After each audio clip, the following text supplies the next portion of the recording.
Sa halip na pera tingga ang naging kabayaran sa kelot na binoga ng sinisingil lang sana ng bayad sa water pump sa Ilocos Sur. Balita ko maabante mula kay Randy Minor. Deadball ang 40 anyos na kelot matapos pagbabarilin sa Santo Domingo, Ilocos Sur, Miyerkules ng umaga.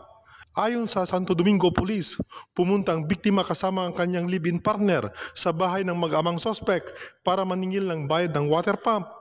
Nagkaroon umano ng sagutan hanggang sa pinagbabaril na siya ng isa sa mga sospek. Nakatakbo naman ang live-in partner ng biktima at nakapagsumbong sa mga otoridad. Nahuli ng mga pulis ang 37 anyos na ama at sumuko naman ang 18 anyos na anak.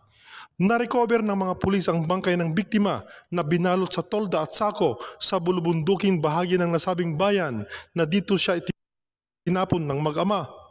Mahaharap sa kasong murder ang mag-ama. Ako si Randy Minor ng Abante Radio. Ito ang balitang mabilis, mabangis at walang mintis.